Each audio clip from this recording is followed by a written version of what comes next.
Egypt, birthplace of one of the oldest, most powerful, and longest-lasting civilizations on Earth. This spectacular aerial journey, with privileged access to incredible sights, will show how the magnificent achievements of the ancients helped shape the Egypt of today. Flying over this country's vast and varied landscapes, our bird's-eye view reveals how generations of Egyptians battled harsh terrain and scorching temperatures to build a nation like no other.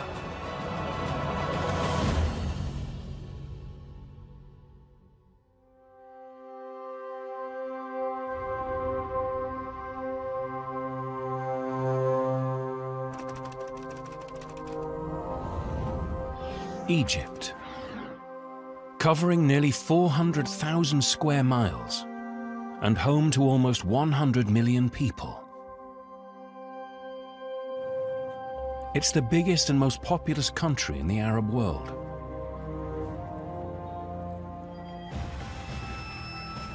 Life here has always been a challenge. 97% of the terrain is harsh, arid desert. So how did the ancient Egyptians build such a powerful civilization?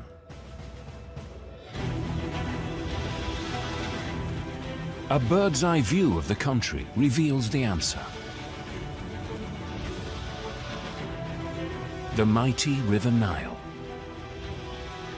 At over 4,000 miles, it's the longest river in the world. Without it, the ancient Egyptians may never have founded an empire or built magnificent monuments.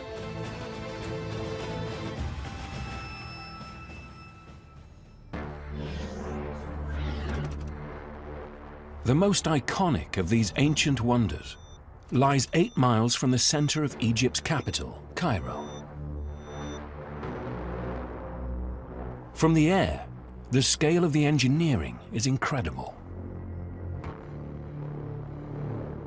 Made of an estimated 10 million tons of stone, these are some of the largest pyramids ever built. The oldest and biggest is the Great Pyramid of Giza.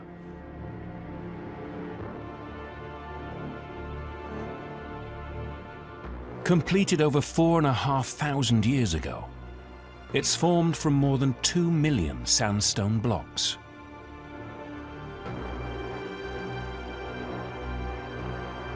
Each block weighs more than a car. Created as a tomb for the pharaoh Khufu, it's the only one of the 7 wonders of the ancient world to survive to the present day. At 480 feet high, it remained the tallest structure on Earth for 3,500 years.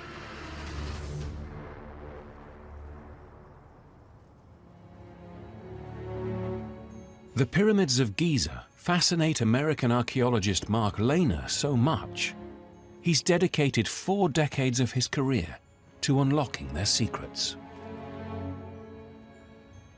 Well, from that very first site of the Great Pyramid of Khufu, the Giza pyramids have basically been my life. I spent 46 years actually studying the pyramids. Who are the people who built them? What do we know about them? What do we know about how they did it? People from all over the world come to marvel at the pyramid's majesty. Yet it's the remains of more modest structures nearby that unlock how the ancients built these mighty tombs. In order to create pyramids on such a gigantic scale, they had to create a whole infrastructure. We have found the footprint of that infrastructure. An aerial view reveals a huge labor force was once brought here for construction. So what we have found in the so-called lost city of the pyramid, sometimes called the workers' village, it's about 13 hectares. We have found their bakeries and their workshops, their houses, their grain silos for feeding the people. But it's only part of a much vaster city that existed at the foot of the pyramid's plateau. Mark thinks 20,000 workers once lived here. They quarried the 5.7 million tons of sandstone needed to build the Great Pyramid alone.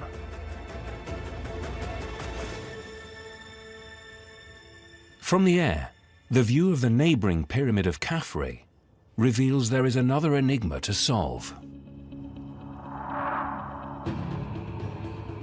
Its summit is capped with smooth stones that once encased the entire structure. It's evidence that the Great Pyramid once looked very different. The Great Pyramid of Khufu stood complete, covered with polished white limestone that must have been blinding when it reflected the sun. The nearest source for the brilliant limestone was in Chura, 8 miles away on the other side of the Nile. So how did the ancients transport tons of this stone across miles of desert and a mighty river?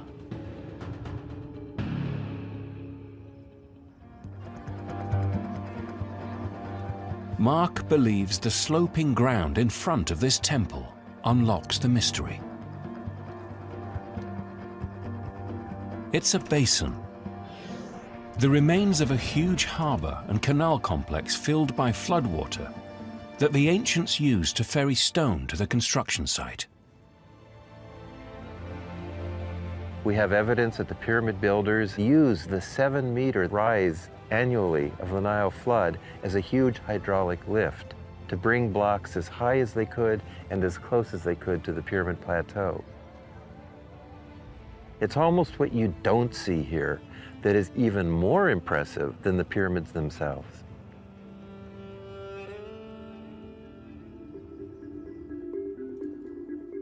The Nile made ancient Egyptian civilization possible. It wasn't just essential for transport, but for food too. And many Egyptians still depend on it today to survive.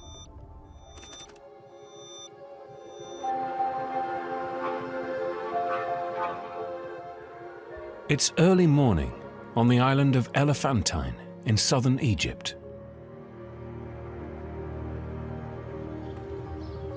Father and son, Youssef and Karim Mohammed, are preparing to go fishing, as they do every day.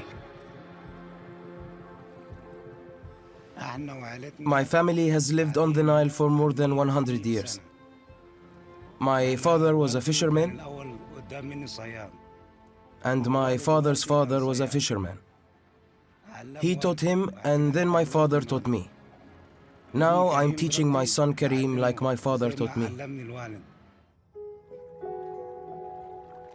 Youssef and Karim are part of the Nubian community. They're descendants of some of the first people to settle in this area of the Nile Valley over 7,000 years ago. For Nubians, the Nile is their life. They've always lived around the Nile.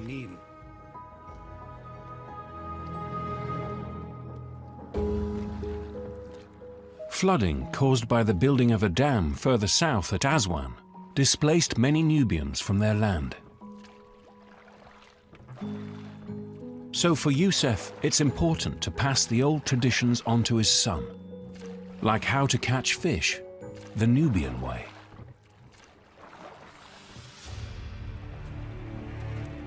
Youssef knows the big fish are in deep water on the other side of the river. To get there, father and son must cross a mile of choppy and congested waters in their tiny rowboat. All the while dodging ferries and fast, white-sailed felucca. A collision here would spell disaster.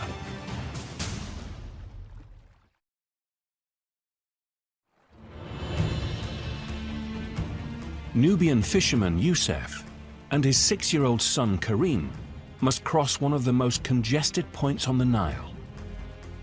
Their livelihood depends on catching the bigger fish in the deeper water. With perfect timing, Youssef drives the boat through the gaps in the traffic.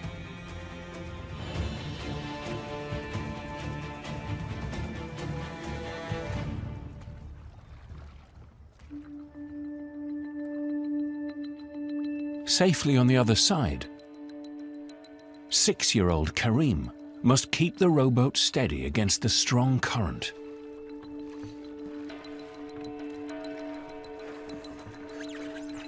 His father uses an ancient technique to maximize his catch.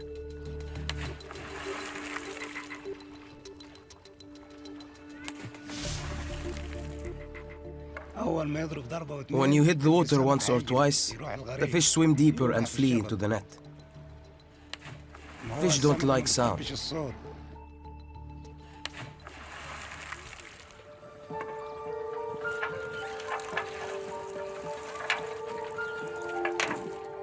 These fish are tilapia, a staple of the Egyptian diet since the time of the pharaohs. After an hour, Youssef and Karim have caught all the fish they need for tonight's supper. They row the mile back to their village on Elephantine Island.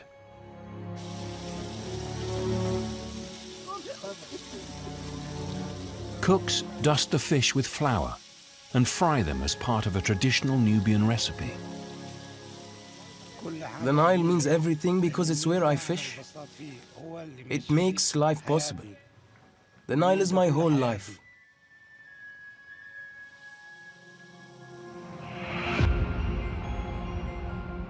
For thousands of years, Egyptian civilizations have relied on the River Nile for survival. As well as providing food, the rich silt from its waters allowed farmers to grow crops in the desert. German archaeologist Joanna Siegel is also heading to Elephantine Island. Her work as excavation field director here is revealing the Nile's importance to the ancient Egyptians. A bird's-eye view of the island's southern tip shows the layout of a 5,000-year-old town. This was one of the first settlements on this part of the Nile.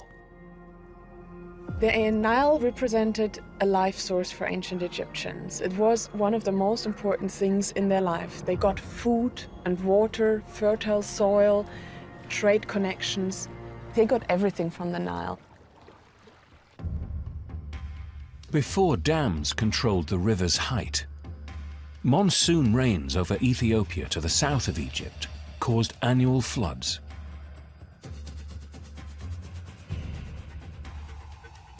As the rising waters burst their banks, fertile silt was deposited across the floodplains. The further the waters spread, the more farmland could be cultivated.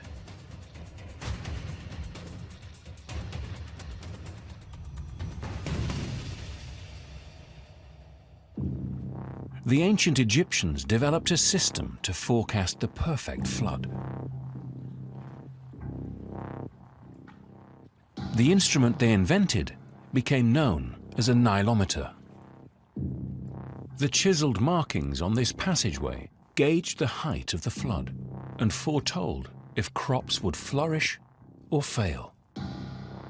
Here at Elephantine, the flood arrived first. So to measure here would be a prediction for measuring the height all along the Nile. At least the ancient Egyptians hoped so.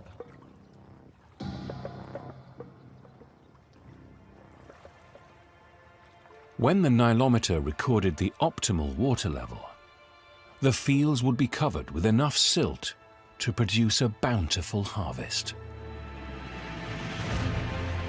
Thousands of years later, and the Nile remains the lifeblood of Egypt. The Nile provides still drinking water, it provides energy, it still provides fertile soil. and so supports agriculture. Without the Nile, there would be no living here. Today, 96% of the population lives on the 3% of cultivated land irrigated by the Nile.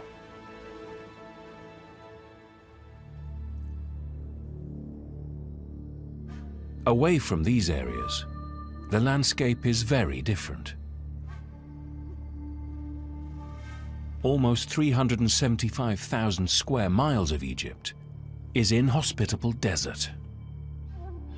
Some of the harshest terrain lies in the Sinai Peninsula in the east of the country.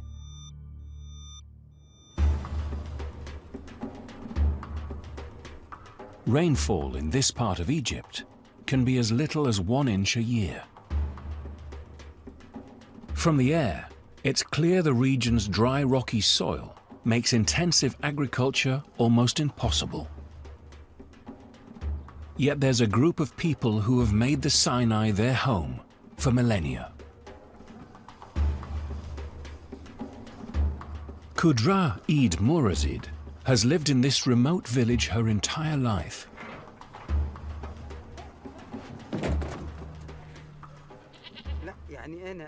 It's very difficult to find food. There is little rain and little vegetation for the animals to eat. Qudra is Bedouin. The majority of this ancient people migrated here from the Arabian Peninsula almost 2,000 years ago. In recent decades, government policies aimed to increase security and promote tourism in Sinai have denied some Bedouin access to services and eroded their nomadic traditions. Many have left to find work in Egypt's cities. Qudra embraces life here in the desert, as her ancestors did before her. This desert teaches you to exercise. Coming, going, collecting wood, fetching water, keeping moving. If you stay inside, your body ages. You must walk, be active, and stay healthy. Qudra is a widow. To keep herself and her goats alive, she must find vegetation in one of the most arid places on Earth.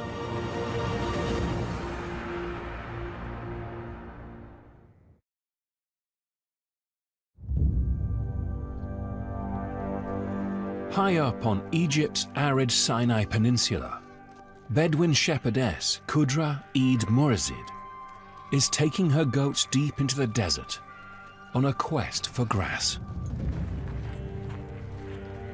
Qudra relies on wisdom passed down through generations of Bedouin nomads to read the landscape.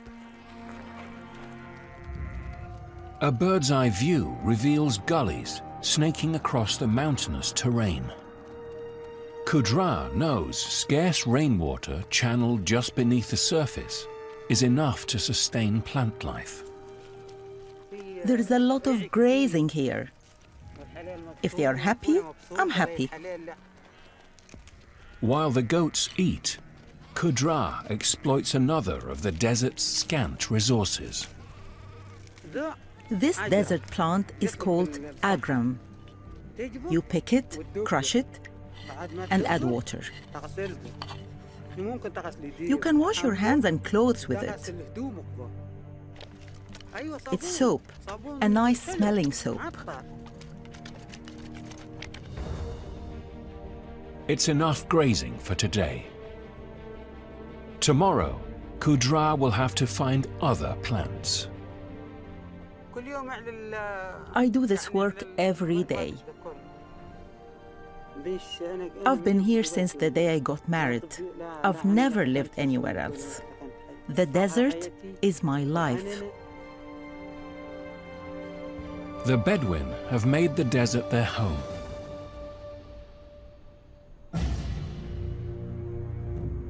Yet the ancients used these wastelands for a very different purpose. The Western Desert was where the pharaohs were buried in preparation for the afterlife.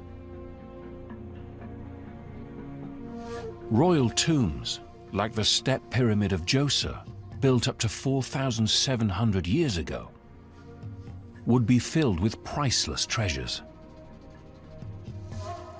Despite the pharaohs believing their pyramids were impregnable, these structures became a magnet for ancient grave robbers. So 3,500 years ago, the pharaohs created a giant secret tomb within a remote desert valley.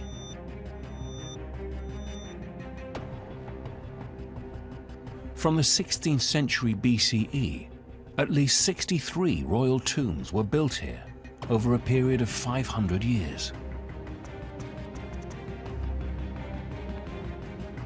The Valley of the Kings is located beneath a symbolic pyramid-shaped mountain. The pharaohs hoped this inconspicuous site would be safe from grave robbers. Originally, the entrances to the tombs were sealed and hidden under sand and rocks. Now, a network of paths leads the way in. Conservator Laurie Wong is responsible for the preservation of the site's most famous attraction, the tomb of Tutankhamun. Tutankhamun, its fame is due to the fact that it was a tomb that was discovered with its grave goods almost completely intact. And that's rare because almost every other tomb had been looted. Tutankhamun was just 9 years old when he became ruler of Egypt. The Boy King's tomb was discovered in 1922 by British Egyptologist Howard Carter. Inside, he found treasures, including Tutankhamun's gold death mask,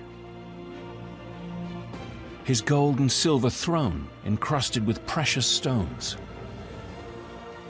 and more than 5,000 other priceless artifacts.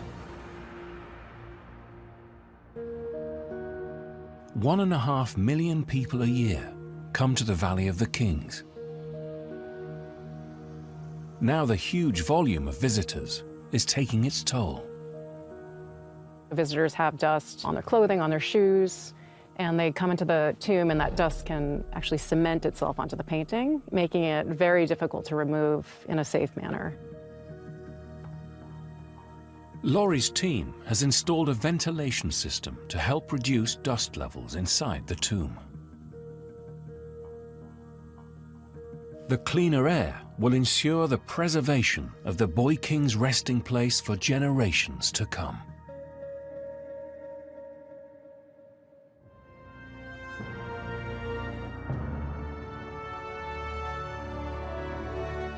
We want other people to be able to appreciate the tomb as much as we have. To have worked in a tomb like Tutankhamun has been just a wonderful experience.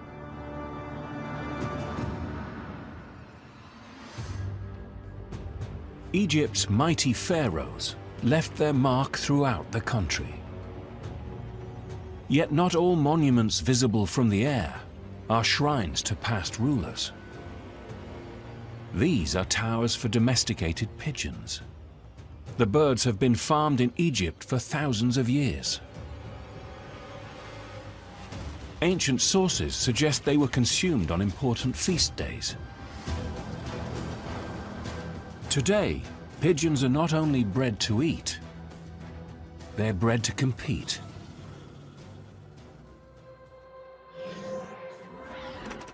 In Cairo's neighborhood of Gamaliel, dozens of passionate pigeon breeders are in constant competition with one another.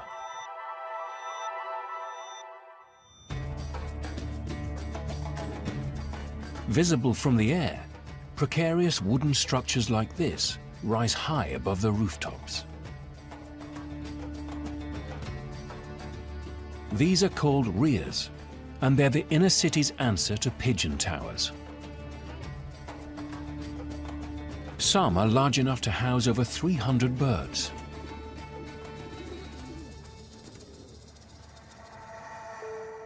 Hassan Mohammed Hussein calls himself the pigeon ruler of Gamaliel. I built my first gheya 23 years ago.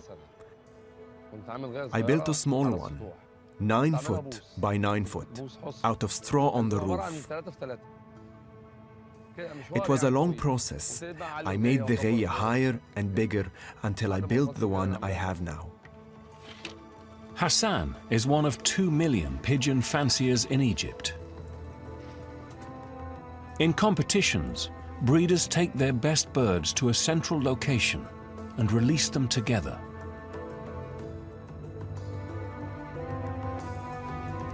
The goal is to both guide their own birds home and lure as many of their rivals' pigeons as they can. The breeder with the most birds at the end of the event is the winner.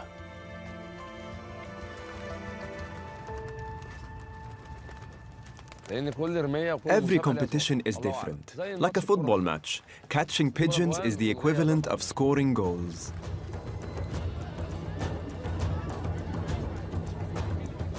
Hassan meets his opponent here in the middle of Old Cairo. He must win today if he wants to retain his title, Pigeon Ruler of Gamaliel.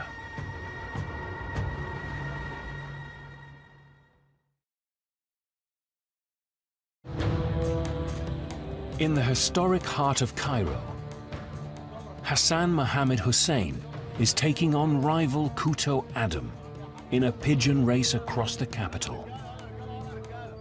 Both competitors are ready to release their birds.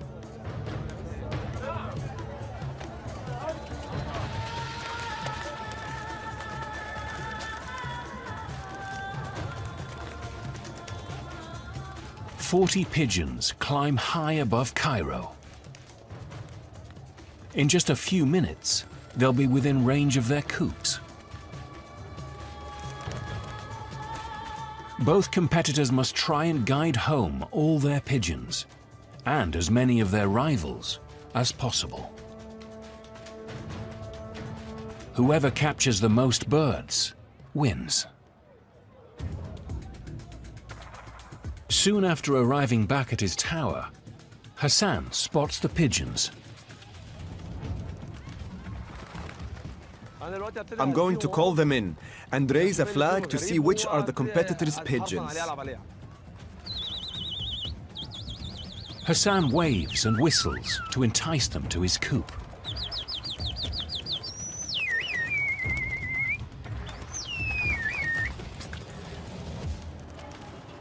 As the pigeons land, he reads their tags to check who they belong to.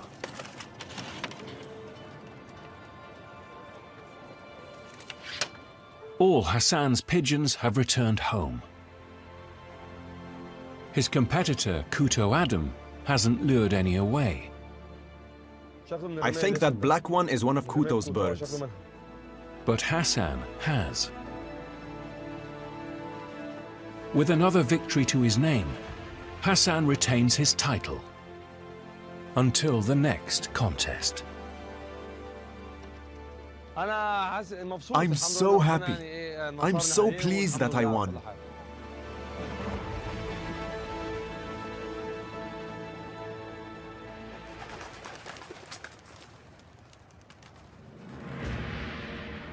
The Egyptians' relationship with pigeons is just one legacy from the time of the pharaohs.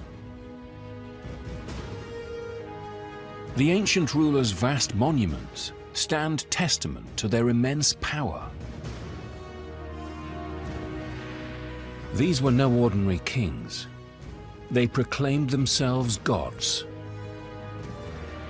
And they expected their subjects to worship them, even after they died.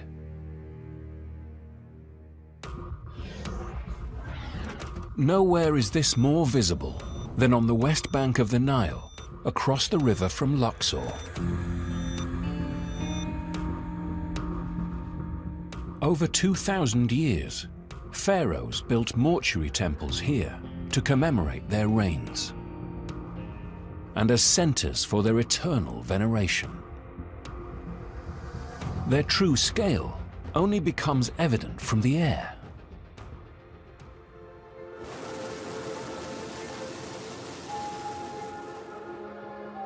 It's dawn, and setting a course for the mortuary temples is Baha Ahmed, an experienced hot air balloon pilot. Baha flies at first light when the air is cool and wind currents are most predictable. Knowing wind patterns here is critical because the temples are located directly beneath jagged mountains. The biggest challenge flying balloons here is the wind shear and turbulence close to the mountains. So we take that into consideration and try to keep far away so there is no danger to the balloon or the passengers.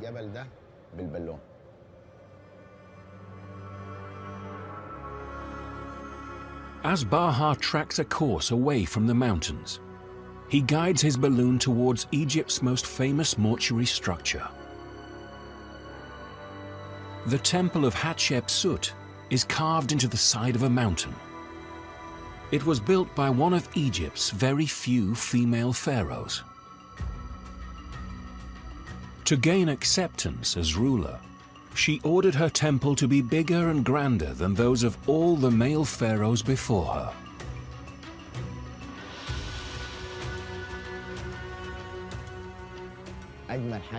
This temple is one of the most beautiful things to see from the balloon. Looking at the design of this temple, it is more than I can describe. From the balloon, it looks very beautiful. As the air warms up, Baha must now negotiate the potentially treacherous winds to visit a shrine to the greatest pharaoh ever to rule Egypt.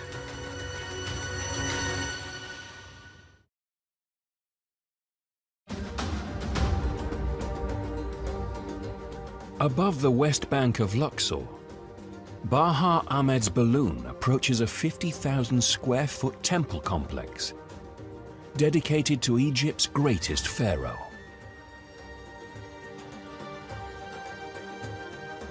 This is the Ramesseum, the mortuary temple of Egypt's most prolific monument builder, Ramses II. Constructed in the 13th century BCE and covering the area of 47 tennis courts, in its day it was one of the largest mortuary temples in Egypt. It took 20 years to complete. Beautiful. This is amazing. Look at this. Ramses II. Within the Ramesseum lie the fallen remains of a giant statue of Ramses himself. Originally, it would have risen to the height of a 6-story building and weighed around 1,000 tons. It reminded everyone he was more than a man. He was a god.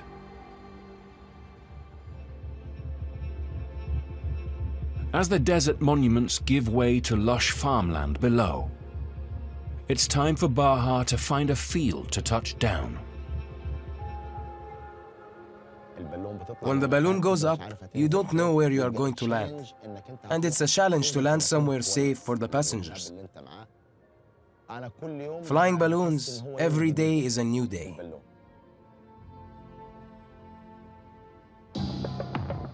The pharaohs may have declared themselves gods, but their powers were not eternal. After ruling Egypt for 3,000 years, they were conquered by the Romans. In time, belief in their many pagan gods gave way to one Christian god.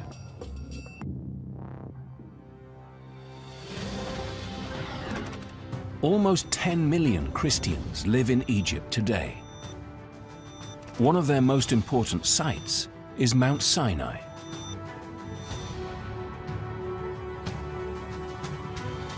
According to the Bible, this mountain was where God appeared as a burning bush and where Moses received the 10 Commandments. In the 6th century CE, Roman Emperor Justinian I ordered a place of worship to be built marking this most sacred of sites. The result was St. Catherine's Monastery, the oldest continuously inhabited monastery in the world.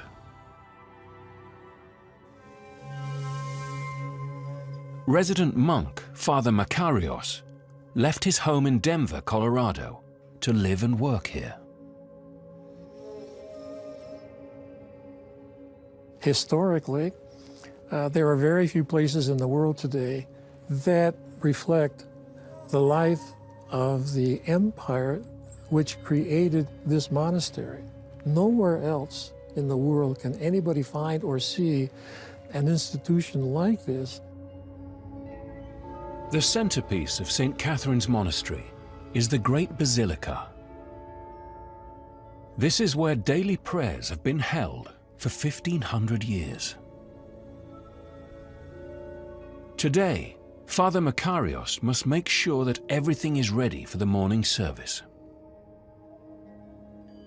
There has been an uninterrupted succession of prayers here since the mid-6th century. No one in the world can claim that anywhere except here. Life here means following strict rules and turning your back on modern comforts to live in the wilderness. With the chapel now ready, the monks can commence 8 hours of daily prayers in a monastery that is uniquely connected to their faith.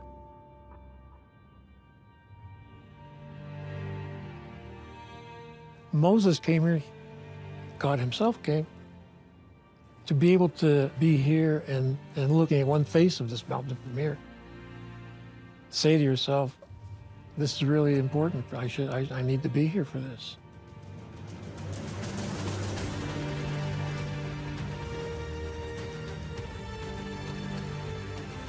Preserving thousands of years of history has made Egypt the country it is today. Beside the Giza pyramids, it's a race against time to fill a new $1 billion museum with the country's greatest treasures. That means transporting fragile and priceless artifacts across one of the world's most congested cities.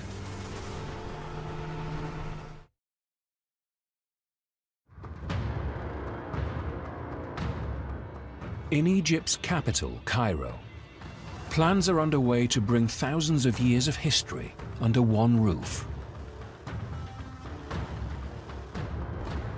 For more than a century, the world's largest collection of ancient Egyptian treasures has been housed in Cairo, here at the Egyptian Museum. It's the home of the world-famous relics from the tomb of Tutankhamun. Today, the neoclassical building is outdated and too small to display many of its items.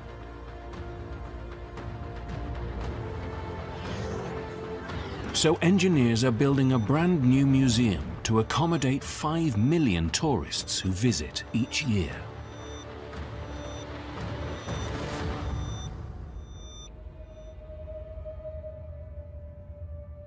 Its scale is epic. When it's finished, the Grand Egyptian Museum will cover an area of over 5.2 million square feet. This will be the largest museum devoted to one civilization on the planet. Before it opens, thousands of artifacts must be transported by road on an 11-mile journey to their new home on the outskirts of Cairo. And that's a problem. Cairo is one of the world's most congested cities. tens of thousands of road traffic accidents are reported every year, and congestion costs the country an estimated $50 billion. Hitting the road today is this 3,000-year-old statue of Ramses II and the goddess Anat. Ramses is known as the Great, due partly to his huge building projects.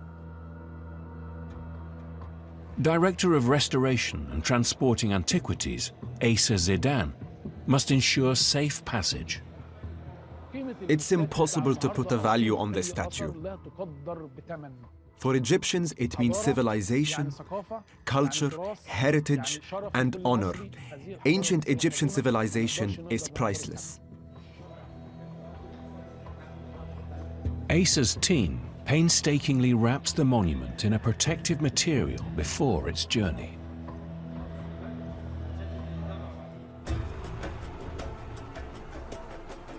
Ramses will be transported across Cairo to his new home by driver Zakaria Mohammed. I feel proud to be transporting such important pieces. I also feel afraid because if anything were to happen to any of these artifacts, I would be devastated. To ensure Ramses' safe delivery, Zakaria has called in help. 4 police cars and a special forces unit will escort the mighty pharaoh.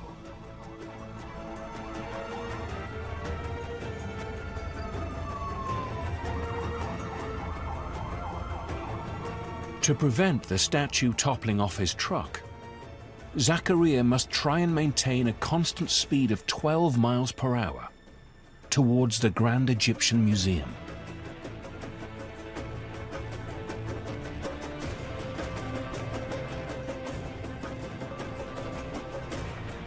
After a tense 60-minute journey, Zakaria and Ramses arrive unscathed.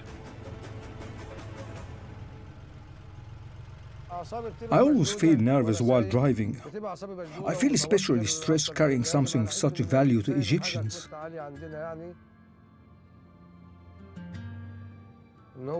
When I arrive at the Grand Egyptian Museum, I feel relieved that it has got here safely.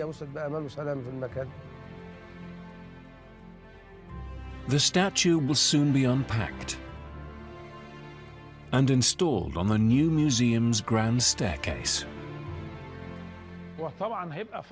I will feel extremely proud to see the Grand Egyptian Museum finally open, and visitors coming to see all the antiquities that we have transported so carefully. I hope we have done something that will be remembered.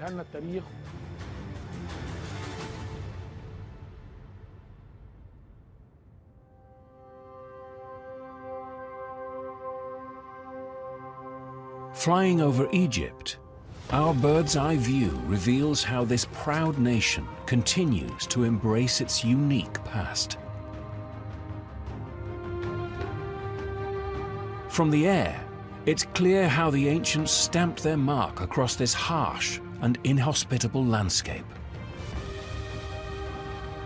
and how some lifestyles here have barely changed for thousands of years. In this land of the pharaohs, the ancient and modern continue to live side by side.